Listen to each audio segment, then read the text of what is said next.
Who is the apocalyptic figure known as Apollyon or Abaddon? And how does he coincide with the theme of destruction and torment? Abaddon is a demonic entity that operates under Satan's hierarchy and oversees an abyss brimming with locusts, scheduled to make their appearance during the end times.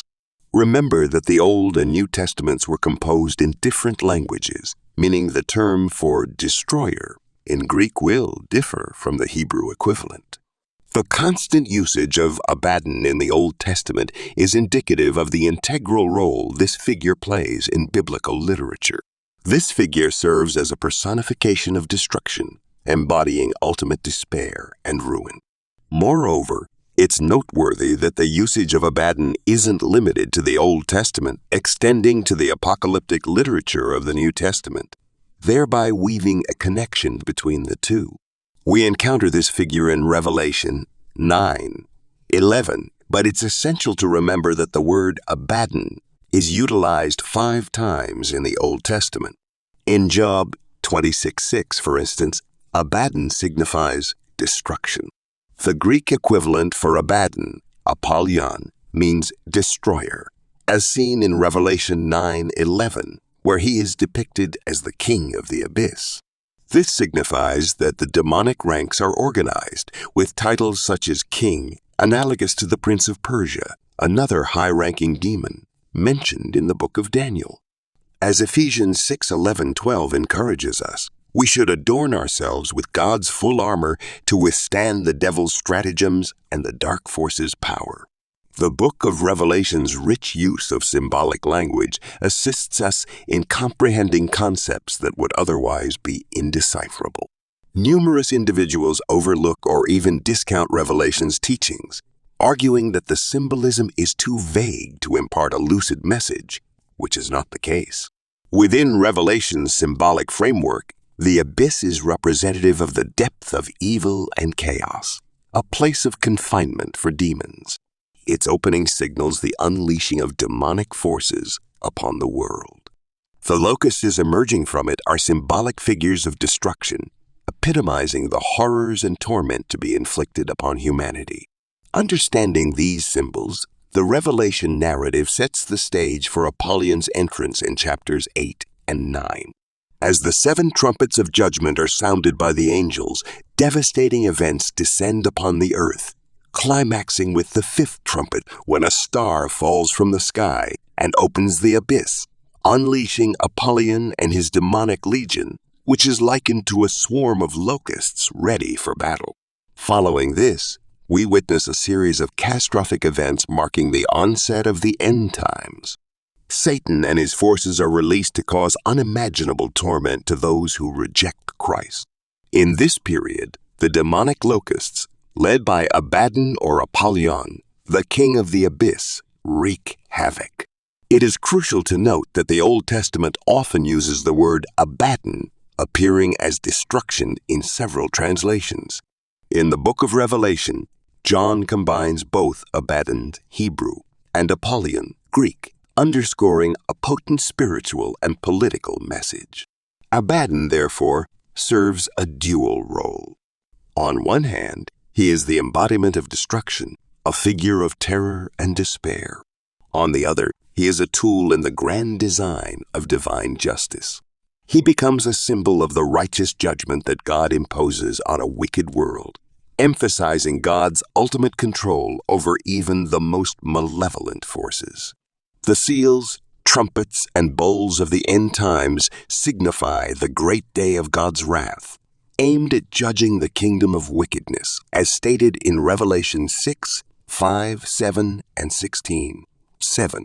The demonic entity, Abaddon or Apollyon, will inflict real pain on real people during God's judgment. In the Old Testament, Abaddon symbolizes the realm of the dead, a concept also found in the Dead Sea Scrolls. The control over this realm, albeit temporarily assigned to an evil angel, ultimately rests with God and Christ. The purpose of the abyss and its head, the evil one, is to work against us, as stated in John 10:10. When the abyss opens, releasing the locusts, They are commanded not to harm any vegetation or individuals bearing God's seal, indicating their symbolic significance. These symbolic locusts are likened to a mighty army in the Old Testament whose torment lasts for 5 months, symbolizing the lifespan and destructive season of real locusts. The torment they inflict is so intense that people will wish for death but will not find it. The Bible consistently affirms the existence of demons as entities opposing God's sovereignty. Yet, they remain under His control and can further the divine plan. It is our duty as Christians to submit to God and resist Satan and his demonic forces. Demons aim to turn us away from God by promoting sin and fear. Despite their spiritual, immutable, and immortal nature, demons are not omniscient, and their power is limited to what God allows. Satan replicates God's work through counterfeit means, hence demonic possession. However, those submitted to the Lord have the Holy Spirit dwelling within them, something Satan cannot duplicate. It is essential to remember 2 key points. Firstly, God is ultimately in control. While Satan is powerful, he is not omnipotent. Abaddon, despite his power, cannot fully control the demons of hell and remains under God's control. Secondly, not all people will be destroyed by Abaddon. As Revelation tells us, everyone will either receive a mark from God or the mark of the beast. Lastly, it is worth noting that the conflict between good and evil, as represented by God and Abaddon, underscores the free will bestowed upon humanity. It is a matter of personal choice to accept the mark of God or the mark of the beast. This pivotal choice forms the crux of the entire Revelation narrative, highlighting the spiritual battle underlying our earthly existence and the significant role each individual plays within it. In conclusion, the complexity of the biblical narrative is a testament to the depth and breadth of its messages.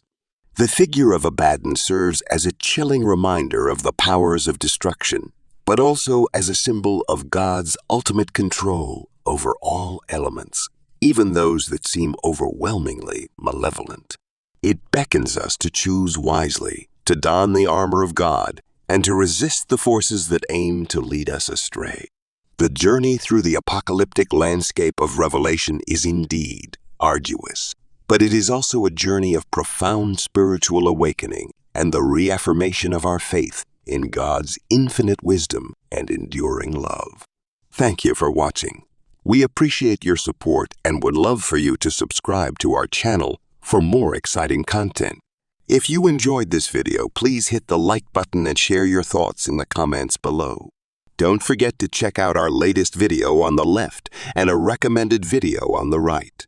We trust that the day ahead unfolds beautifully for you, filled with joy, inspiration, and memorable moments.